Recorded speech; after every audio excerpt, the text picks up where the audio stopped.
En 1798, los zoólogos del Museo Británico de Londres se reunieron para examinar la piel de un extraordinario animal que les había sido enviada desde Nueva Gales del Sur por un colono llamado Dawson. Aquel animal rompía todos los patrones conocidos. Tenía el pelo como el de una nutria, las patas palmeadas como las de un ánade, la cola plana como la de un castor, y su cabeza estaba rematada por un pico de pato. Aunque aquellos expertos en zoología tacharon el animal de Dawson de falsificación, era en realidad el exponente de una naturaleza distinta a cuantas hasta entonces se conocían.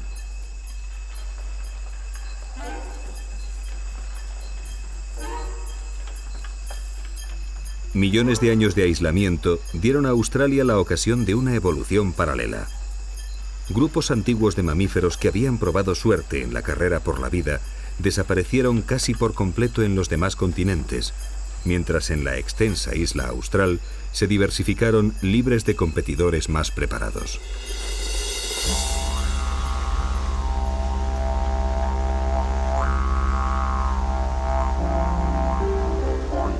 Australia se separó del resto del mundo y se convirtió en una gigantesca arca de Noé, donde aquellos desheredados de Gondwana, el supercontinente que unía todas las tierras del hemisferio sur, tuvieron una oportunidad de prosperar.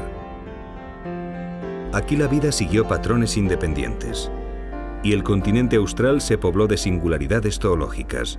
Los peces probaron a usar pulmones, las aves crecieron hasta casi los 2 metros, los árboles se hicieron resistentes al fuego y los mamíferos pusieron huevos.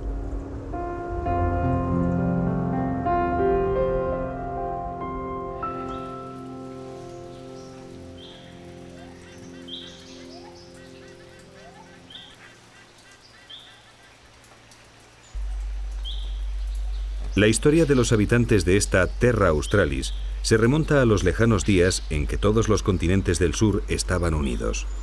Densas selvas lluviosas cubrían la periferia del supercontinente Gondwana. Entonces el mundo era un lugar más cálido y húmedo, donde gigantescos saurios dominaban una zoología en permanente evolución. Pero con los enormes dragones prehistóricos, al abrigo protector de las selvas, vivían otros seres menores, más modernos, esperando los cambios climáticos que habrían de doblegar a los poderosos saurios.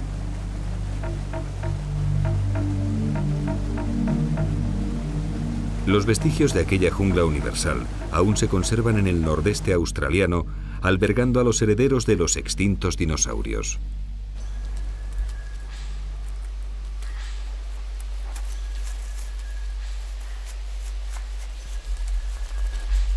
Las aves son las más numerosas en este mundo verde y sofocante. Su capacidad de volar les evitó el aislamiento que Australia impuso a sus criaturas terrestres, y las nuevas aves que surgieron de la competencia con las especies del resto del mundo llegaron hasta estas selvas jurásicas y se quedaron para siempre.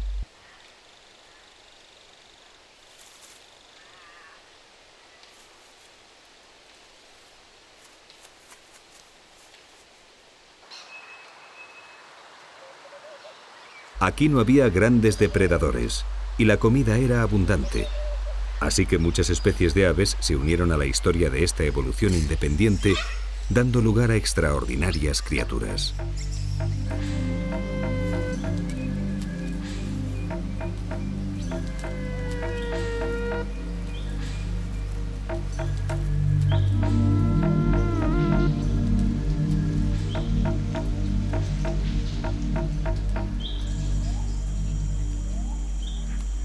El casuario es uno de los herederos de las aves gigantescas que poblaban las selvas de Gondwana. Aquellos antecesores comunes dieron lugar a las avestruces africanas, los ñandúes sudamericanos y a los emúes y casuarios de Oceanía.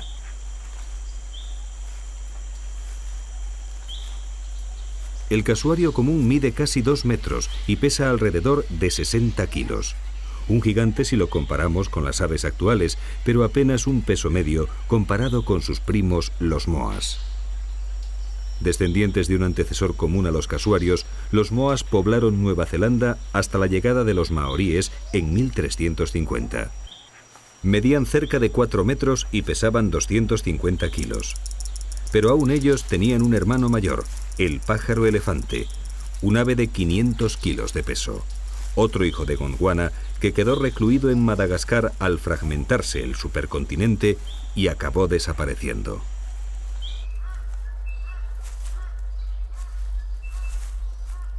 A pesar de su aspecto, el casuario es un ave relativamente reciente. Se cree que se diferenció de su primitivo antecesor hace apenas 10.000 años. Sin embargo, otras aves de aspecto más común son las decanas de estas selvas australes, los megápodos, un grupo que se separó de la línea principal de evolución de las aves antes que el resto de las ramas ornitológicas.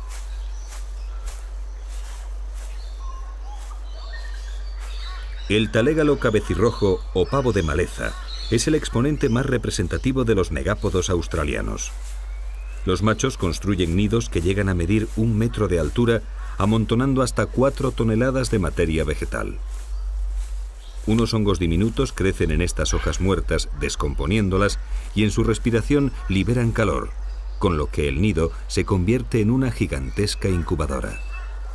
Allí, distintas hembras pondrán sus huevos y el macho los cuidará vigilando que la temperatura del nido sea constante.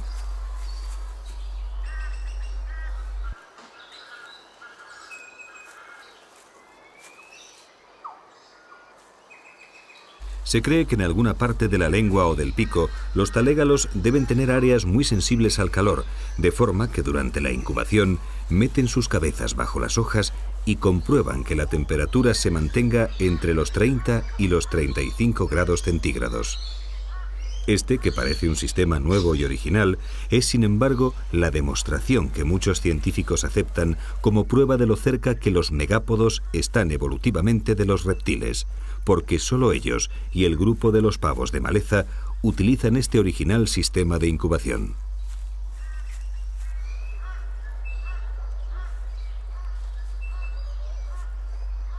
Aunque el grupo de sus aves es muy extenso, son otros los protagonistas principales en la historia de la naturaleza australiana.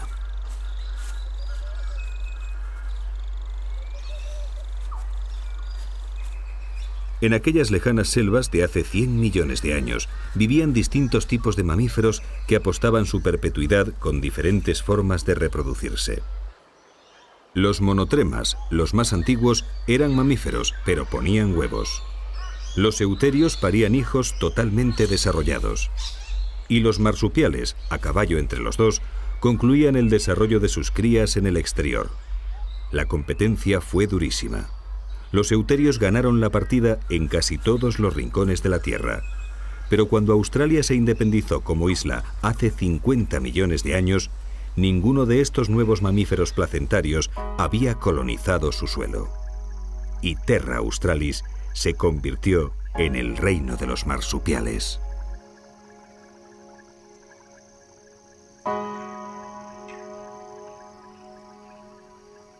La noche austral está llena de fantasmas del pasado.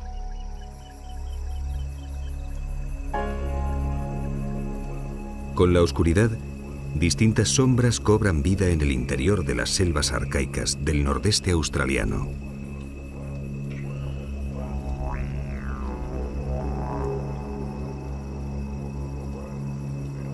Los petauros voladores recorren silenciosos los troncos de la espesura en busca de savia y resina.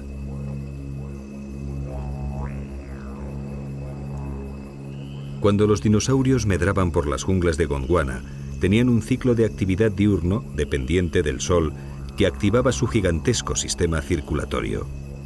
Entonces los mamíferos tenían una vida nocturna que evitaba en lo posible el encuentro con los grandes saurios. Los hábitos de aquellos primeros marsupiales perduran en muchas de las especies de la Australia actual, y sus noches están llenas de movimientos furtivos.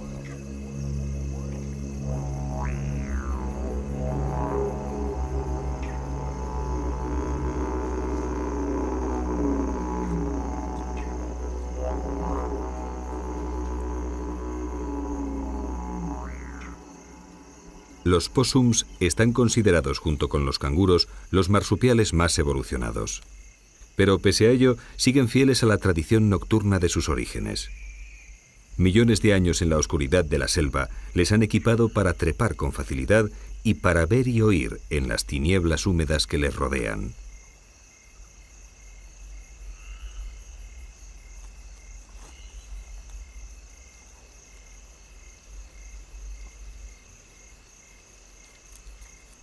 Al igual que los petauros, también los póssums, como este de cola de escoba, lamen la energética savia que brota de alguna rama rota o algún tronco desgajado.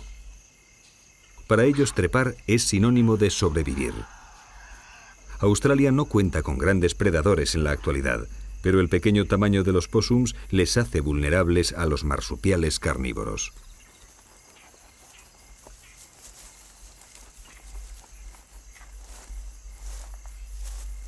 Para los científicos europeos que se basaron en las primeras clasificaciones zoológicas, quedaba claro que los marsupiales eran mamíferos inferiores a los que poblaban la vieja Europa.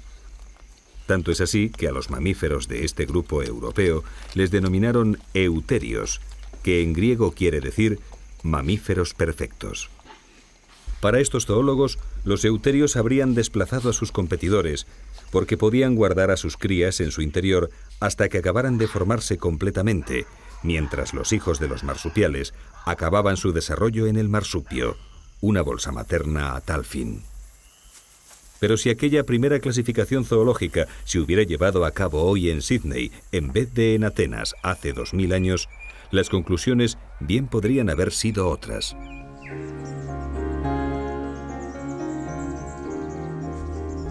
Los marsupiales fueron, efectivamente, relegados por los mamíferos euterios. Pero las causas de este desplazamiento no hay que buscarlas en las bolsas marsupiales, sino en el extremo opuesto. Y para ello, nada mejor que regresar al lugar de origen de tan singular competición. Las selvas sudamericanas son, como las de Australia, parte del escenario de la antigua Gondwana. Entonces, monotremas, marsupiales y euterios coexistían en las selvas primigenias.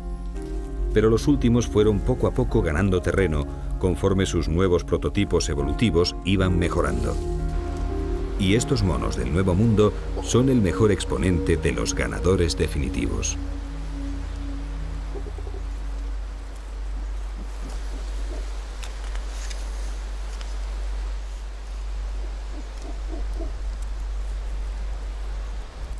La capacidad adaptativa que inclinó la balanza no se basó en la forma de traer al mundo las crías de unos y otros, sino en el desarrollo de los hemisferios cerebrales, los centros de almacenamiento de información y asociación. No fue, pues, una cuestión de bolsas marsupiales o tipos de placenta, sino de algo tan efectivo y contundente como la inteligencia.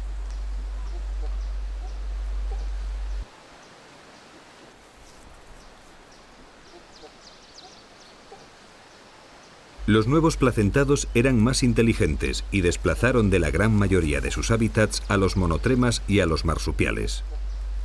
Pero la derrota no fue tan absoluta como se tiende a pensar, porque las noches sudamericanas siguen escondiendo viejos fantasmas de Gondwana.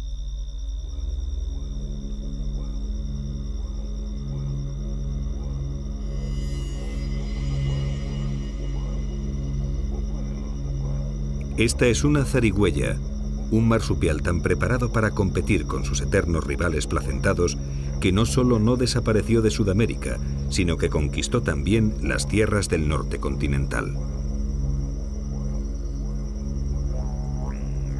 Pero a pesar de estas victorias puntuales, los marsupiales de Gondwana no habrían llegado a la diversidad de hoy en día si la geología y la suerte no hubieran estado de su parte.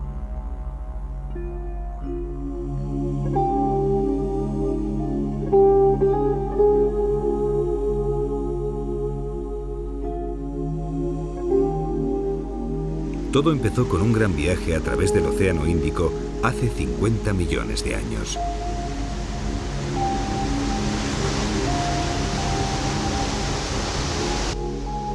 Cuando Australia se separó de la masa continental, ningún mamífero euterio poblaba sus territorios, y la isla gigante partió hacia el norte, dejando a sus marsupiales y monotremas libres de competencia.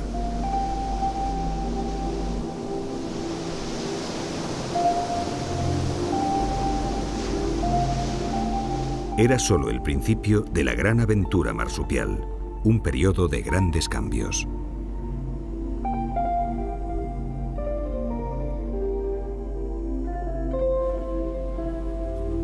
En su viaje hacia el norte, Australia se iba calentando y sus selvas fueron perdiendo terreno.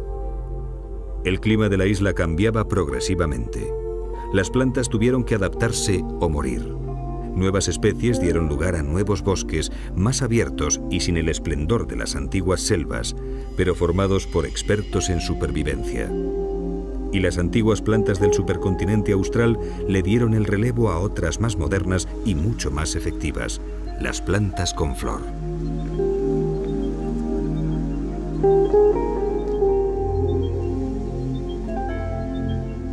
Plantas con flores y espacios más abiertos trajeron consecuencias inmediatas en la zoología australiana. Los nuevos bosques eran más accesibles que las junglas y las flores eran llamativos y jugosos dispensarios de comida altamente energética, así que los comensales no tardaron en llegar.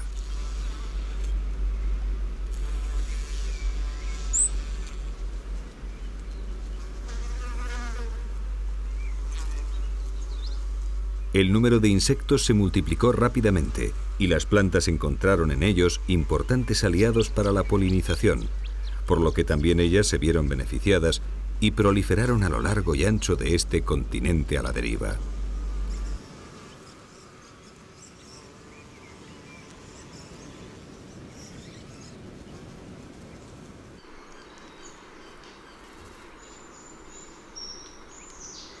Para las aves el cambio suponía una doble ventaja, porque muchas se alimentaban de los insectos cada vez más numerosos y otras lo hacían de las energéticas flores. Y como las aves, también los mamíferos se aprovecharon de este constante incremento de recursos.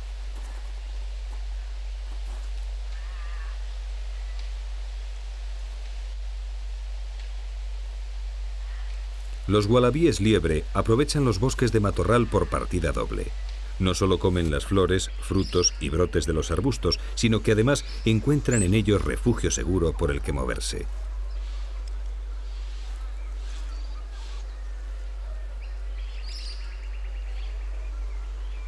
Este ualabí liebre de anteojos está marcando su territorio en pleno día. Desaparecidos los grandes saurios de Gondwana, las horas de luz quedaron libres de tan colosales competidores y algunos marsupiales se hicieron diurnos.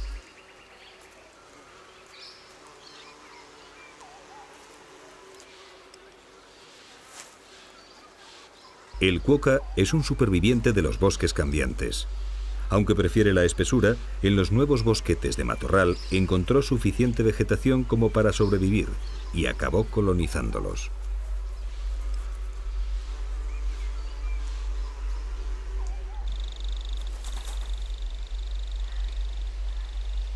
El numbat, sin embargo, se especializó en conseguir su fuente de alimento allí donde ningún otro marsupial lo hiciera. Hoy es el único que se alimenta de termes en Australia, una forma indiscutible de acabar con la competencia. Pero no todo fueron facilidades para estos pequeños y adaptables mamíferos de la isla austral.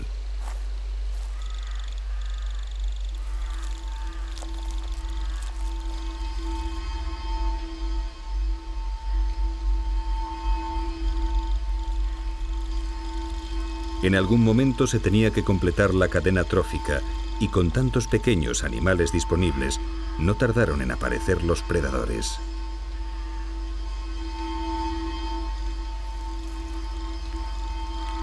La pitón olivácea es una auténtica todoterreno.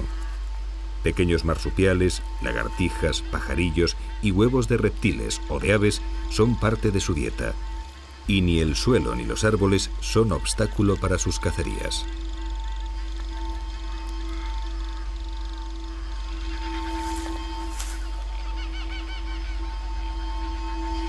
Cada cambio en el clima suponía un cambio en la vegetación, y cada uno de estos era seguido por un sinfín de adaptaciones por parte de los animales. Y Australia seguía ganando norte en su lento viaje por el Océano Índico. Cuanto más se acercaba al trópico de Capricornio, más templado se volvía el clima. La vegetación se abrió en grandes praderas a lo largo de vastos territorios antaño ocupados por las selvas. Los pastos se adueñaron del paisaje y aparecieron nuevos colonos zoológicos, algunos de ellos parientes cercanos de aquellos que aún viven escondidos en las últimas junglas australianas.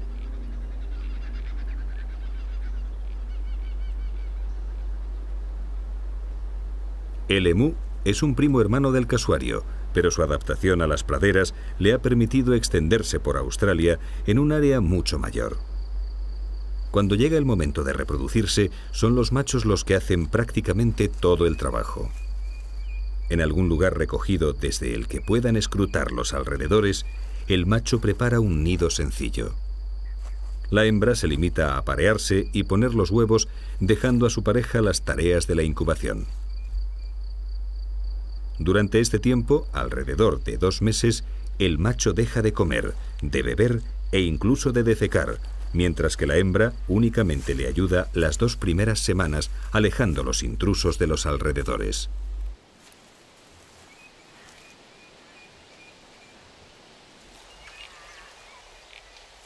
Para sobrevivir a tal prueba, el macho acumula grasa antes del cortejo y cae en un estado semiletárgico durante la incubación. Pero todo le merece la pena si al cabo de las 8 semanas consigue sacar adelante a sus pollos.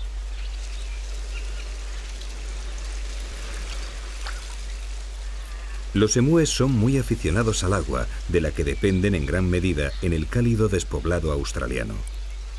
Incluso los pollos son capaces de nadar apenas 1 semana después de salir del huevo, por lo que tras la eclosión, papá emú acude a aliviar la sed de meses, seguido por toda su prole.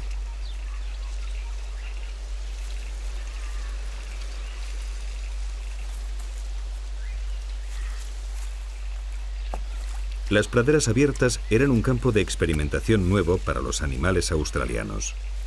Para sobrevivir aquí, hacía falta no solo ser capaz de resistir la sequía estacional y alimentarse de hierbas, sino que además había que poder huir de los enemigos a gran velocidad.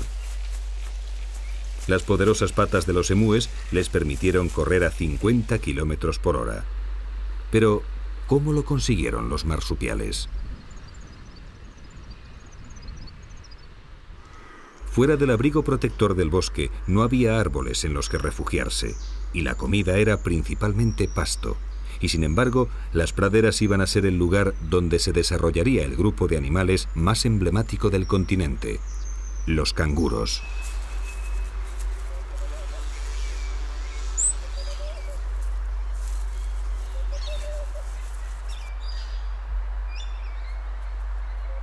Wallabies, pademelons, wallarus y canguros propiamente dichos se hicieron con una dentición y un sistema digestivo que les permitía alimentarse de las correosas hierbas.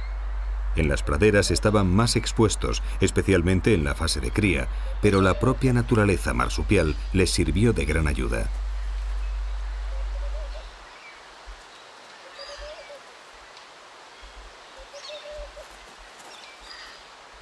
Cuando tenían que emprender la huida, metían a sus pequeños en los marsupios y huían a gran velocidad. La bolsa marsupial suplía a las selvas protectoras para estos inexpertos y jóvenes canguros. Aquí había cobijo, protección y comida. Las adaptaciones de los canguros no acabaron ahí.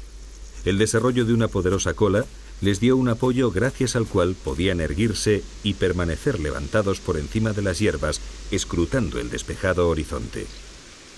La cola completaba además el arma adaptativa más importante de cuantas desarrollaron, unas poderosas patas que les permitían huir a gran velocidad y hacerlo saltando, una forma que evitaba los obstáculos del terreno.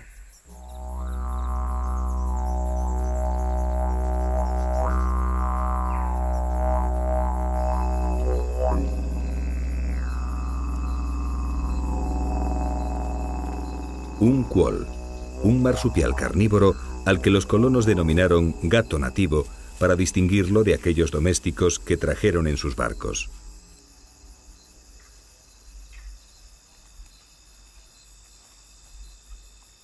Como los gatos auténticos, los quolls son expertos cazadores y la noche australiana está llena de presas potenciales.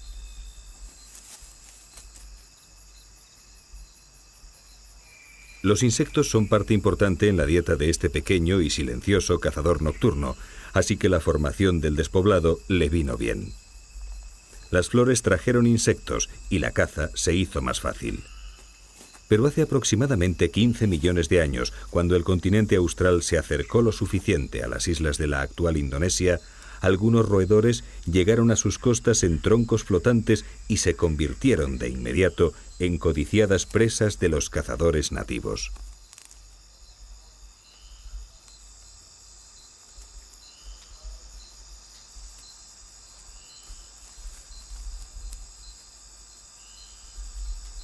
En la competencia ancestral entre los distintos grupos de mamíferos fue un tanto para los marsupiales. 20 millones de años de aislamiento les habían hecho los más aptos para dominar sus territorios, y estos pequeños mamíferos placentados, lejos de ofrecerles competencia, les sirvieron de plato fuerte en sus dietas.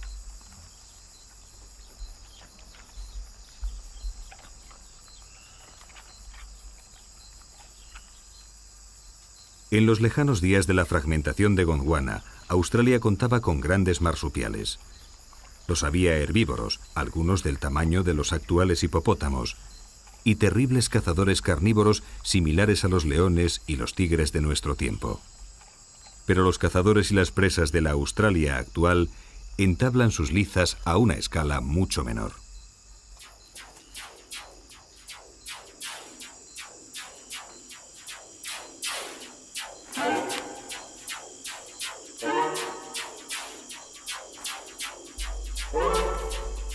En el mullido suelo cubierto de hojas, un bandicoot pardo busca gusanos e insectos al amparo de las sombras. Las mismas hojas que esconden sabrosos bocados sirven al bandicoot pardo de tapadera para sus galerías en las que se refugia en caso de algún peligro. Porque detrás de la simpática apariencia de algunos marsupiales nocturnos se esconden despiadados cazadores.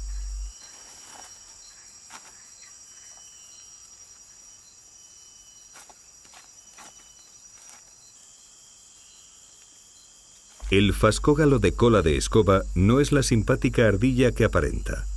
Los primeros colonos de Sídney le bautizaron como el marsupial vampiro y hablaban de él como un asesino sediento de sangre.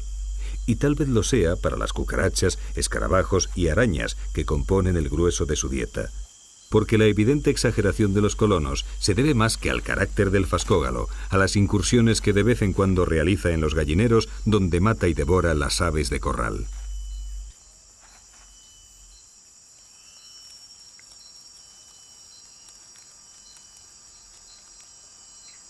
La unión de los marsupiales y los roedores impuso nuevas adaptaciones.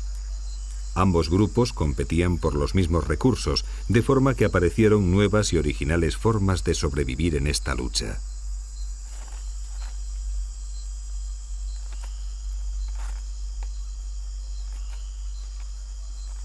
La rata constructora de nidos de palos es uno de los supervivientes. Es un pequeño roedor de apenas 20 centímetros que se alimenta de hojas y frutos, una codiciada presa para los carnívoros marsupiales. Para sobrevivir, aprendió a construir grandes nidos con ramas y hojas que cubrían y protegían sus galerías subterráneas. Pero las adaptaciones que la hicieron prosperar en el mundo de los marsupiales le sirvieron de poco cuando el hombre blanco llegó a Australia y hoy está en serio peligro de extinción.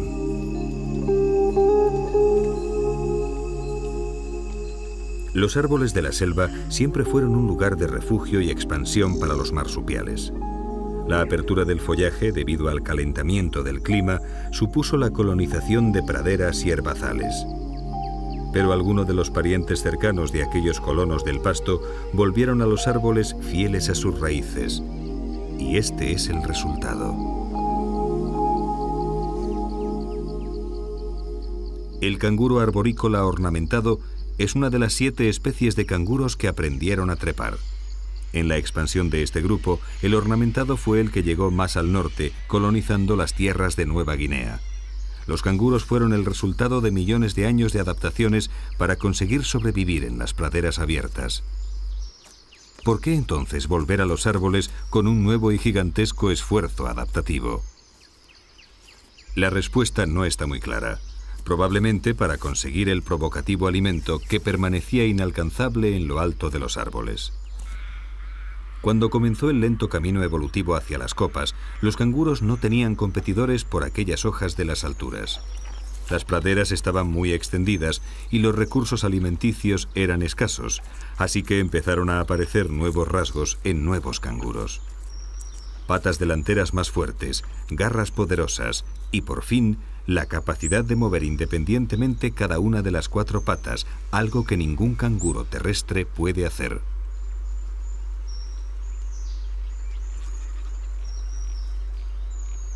Por su parte, los distintos canguros que se habían hecho con las praderas se hacían mutua competencia.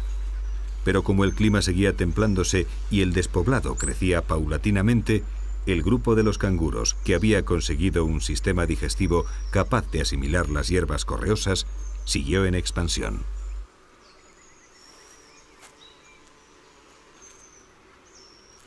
Con ellos también algunos árboles se adaptaron al clima cada vez más templado de Australia, y uno en especial, el eucalipto, lo hizo también, que se extendió por el continente de norte a sur, creando un nuevo tipo de bosque. Y en cuanto un nuevo medio surgía, allí aparecía un marsupial dispuesto a sacarle partido.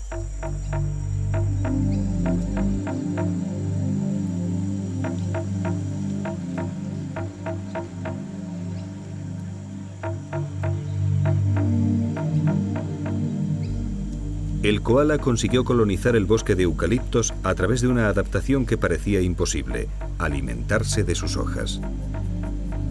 Las hojas de los eucaliptos son un combinado de alimento de baja calidad, materia indigerible y venenos activos. El que consiguiera la improbable tarea de sacarle provecho a tales hojas no tendría competencia alguna. Y el koala lo consiguió.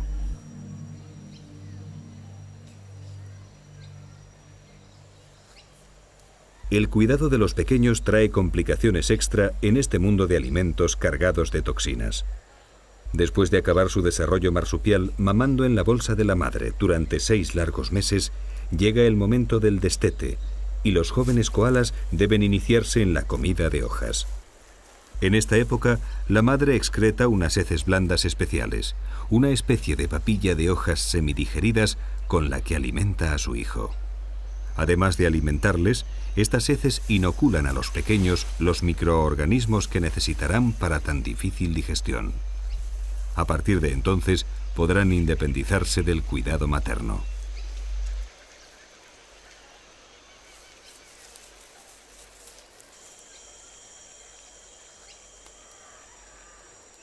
Durante la mayor parte del día, los koalas permanecen reposando en las horquillas de los árboles. Es parte de su estrategia metabólica. Como la comida es muy pobre, nada mejor que reposar 20 horas al día y ser capaces de funcionar con un mínimo gasto energético. Su preparado sistema digestivo se encarga de hacer el resto. 500 gramos diarios de estas hojas venenosas son suficientes para poner a un koala en marcha.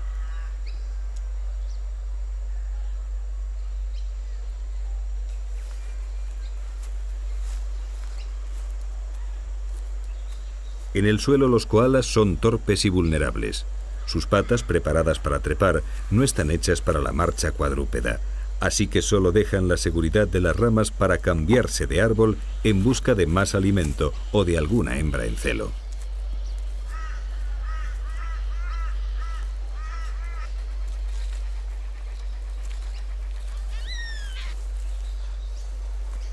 El koala es un ejemplo de la increíble versatilidad adaptativa de los mamíferos marsupiales australianos. Pero, ¿qué fue de los monotremas, aquellos primitivos mamíferos que compartieron el éxodo de la Terra Australis con los marsupiales desde los lejanos días de Gondwana?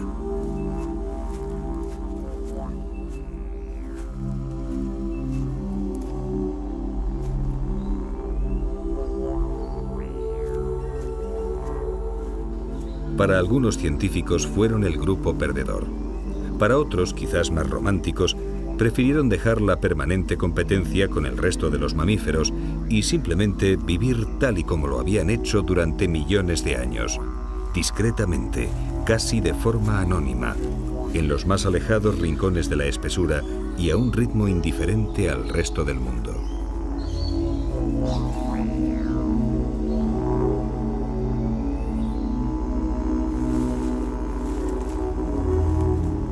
Hoy, solo 3 especies representan en el mundo al arcaico grupo de los mamíferos que ponen huevos. 2 son equidnas, el de hocico largo de Nueva Guinea y el equidna de hocico corto, hoy extendido por toda Australia.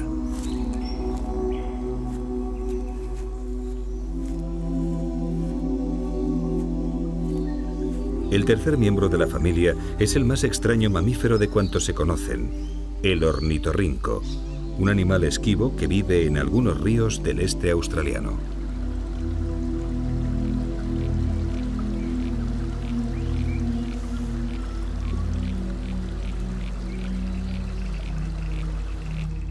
Los ríos australianos no fueron una excepción en la evolución paralela que ha tenido lugar durante los 50 millones de años que lleva Australia viajando por el Índico en solitario.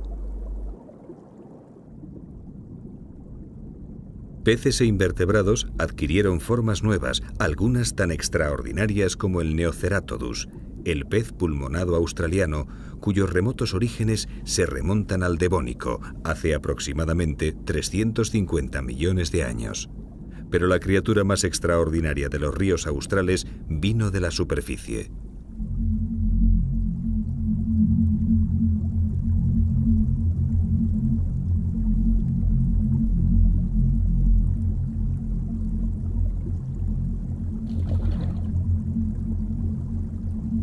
El ornitorrinco parece un compendio imposible de distintas clases zoológicas. Desde que el colono Dawson mandara el polémico ejemplar al Museo Británico de Historia Natural, pasaron casi 100 años de discusiones científicas, hasta que por fin 2 zoólogos demostraron irrefutablemente que aunque eran mamíferos, realmente se reproducían poniendo huevos. Aunque son de pequeño tamaño, el apetito de los ornitorrincos parece insaciable. Este ha encontrado un cangrejo de río. Crustáceos, moluscos, anélidos e incluso anfibios forman parte de su extensa dieta. Y su singular morfología les pone al alcance sus presas aún en aguas turbias.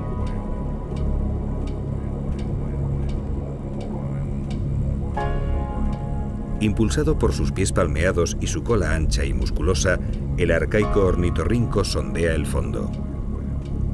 Su pico, repleto de sensores, le indica hasta el menor movimiento o cambio de temperatura. Cualquier animal que repte o nade por el fondo es localizado con rapidez y, si interesa, devorado. En los ríos australianos, las adaptaciones del ornitorrinco no encuentran competencia. O casi.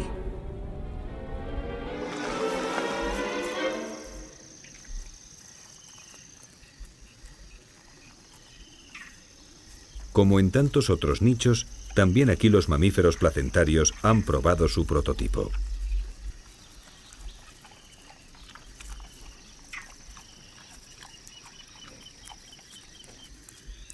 En esta ocasión fue la rata de agua, o rata castor, el resultado de su particular evolución. Un animal cuya piel impermeable y cuyas patas parcialmente palmeadas le abrieron las puertas del mundo acuático.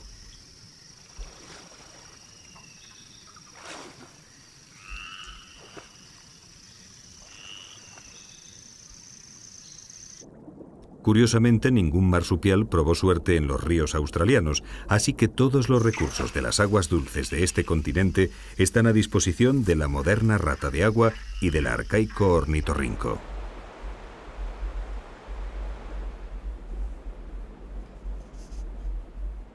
Los aborígenes que llegaron a Australia hace 50.000 años ya conocían al ornitorrinco, al que denominaban topo de agua. Una denominación muy acertada porque la vida anfibia del ornitorrinco transcurre entre el agua en la que se alimenta y las orillas donde excava sus galerías.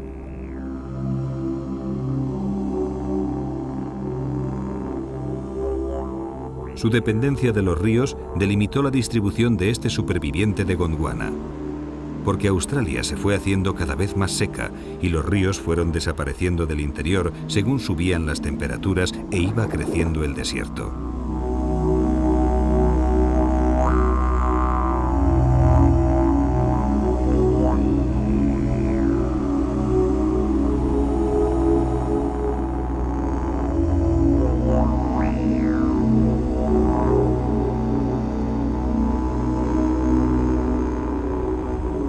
En el vasto interior de Australia, el agua es el bien más escaso.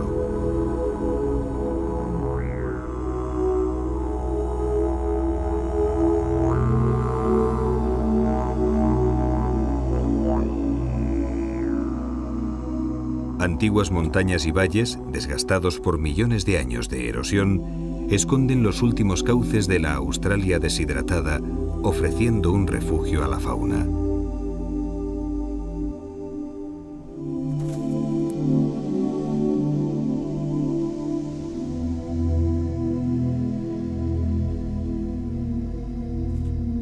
Los wallabies de roca de Rothschild buscan las sombras de las enormes cicatrices que el clima ha abierto en las moles graníticas.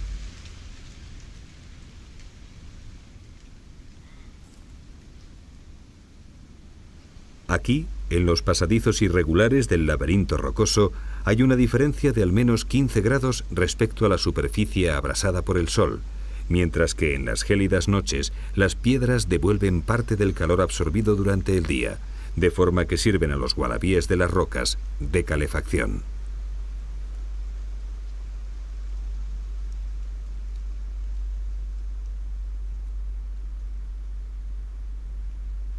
Los valles del interior, al abrigo de las montañas más antiguas de la Tierra, son la última concesión que el clima de la Nueva Australia dio a una naturaleza cada vez más preparada para el calor extremo y la sequía.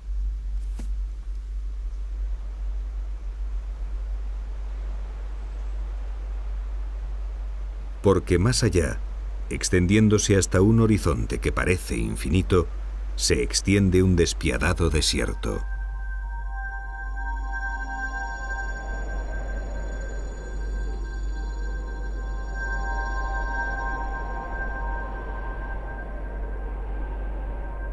Calor, viento y arena. Cerca de las 3/4 partes de la Australia actual son un árido desierto. Donde antaño crecían selvas prehistóricas, hoy hay campos de dunas y rocas abrasadas por la erosión. Y sin embargo, el lentísimo proceso que llevó hasta estos campos de montañas convertidas en arena dio tiempo a que los marsupiales se prepararan para su conquista. Y una vez más, lo consiguieron.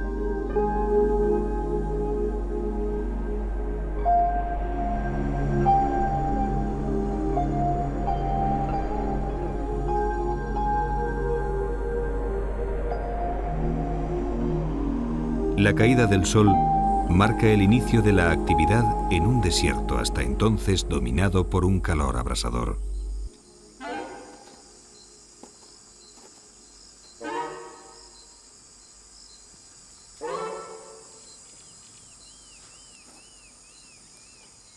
Los bandicoots rayados del oeste surgen de las madrigueras en busca de pequeños animalillos. Como ellos, también los insectos, arácnidos y demás invertebrados recobran su actividad con la tregua del crepúsculo, y los bandicoots se aprovechan de ello.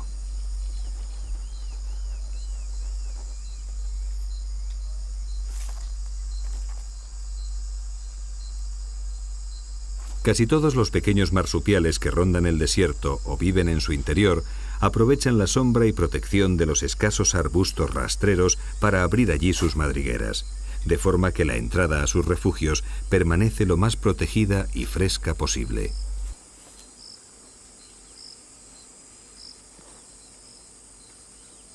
Por esta razón, rara vez se alejan de ellos y en caso de sentirse amenazados, corren al laberinto del matorral donde, protegidos por su entramado, llegan hasta los agujeros de sus refugios.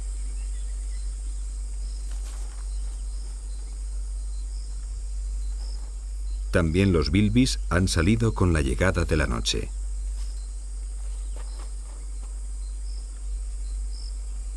pocos animales resultan tan extraños como estos moradores del desierto australiano.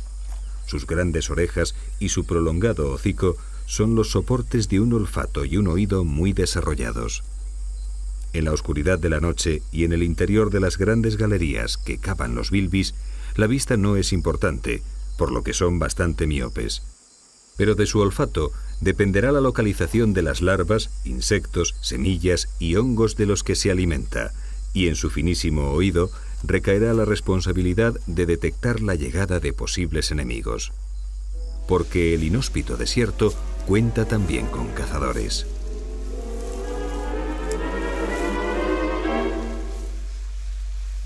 Un varano anda de caza. Conocedor de las costumbres de los pequeños marsupiales y roedores de las zonas desérticas, el poderoso lagarto ronda por una mancha de matorrales buscando la entrada a las galerías donde se refugian los mamíferos durante las horas del día.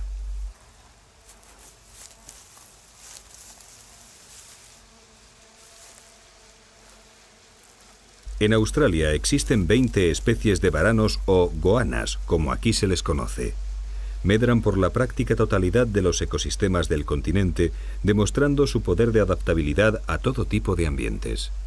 Son, en cierto modo, la venganza tardía de aquellos enormes saurios que en tiempos remotos, hace más de 100 millones de años, dominaban esta tierra ahora tan cambiada.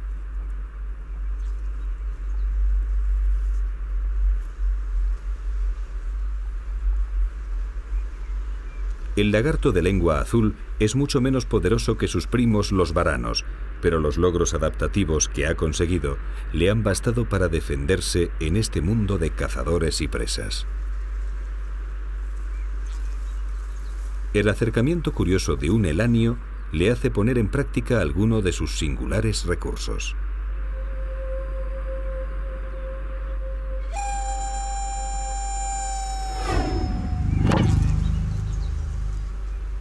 Una lengua grande y azul, de aspecto tan amenazador como venenoso, sirve para ahuyentar a posibles predadores, aunque este no sea el caso del elanio, que tras la inspección prosigue su vuelo.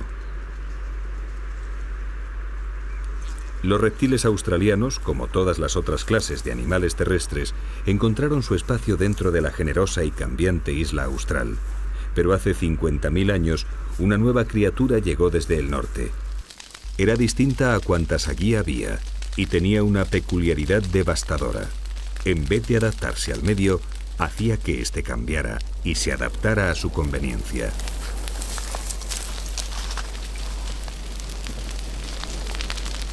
La llegada del hombre introdujo violentos cambios.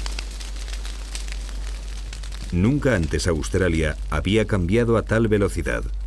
Un ritmo de alteraciones que no daba tiempo a que las especies se adaptaran. Con el hombre llegaron también otros invasores. Al principio con los aborígenes llegaron despacio y en pequeño número, dando lugar a nuevas especies que desplazaban a las nativas. Este es el caso del dingo y el lobo marsupial. Pero con la llegada de los colonos blancos, la afluencia de invasores agresivos puso la naturaleza de Australia en serio peligro. Ratas, conejos, gatos y zorros, asnos y dromedarios, búfalos y cerdos salvajes asolaron regiones enteras.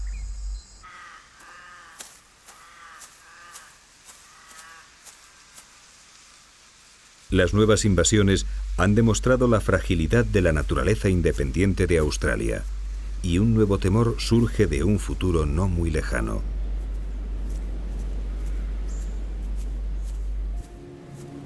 Australia sigue su lenta peregrinación hacia el norte a una velocidad de 6 centímetros al año.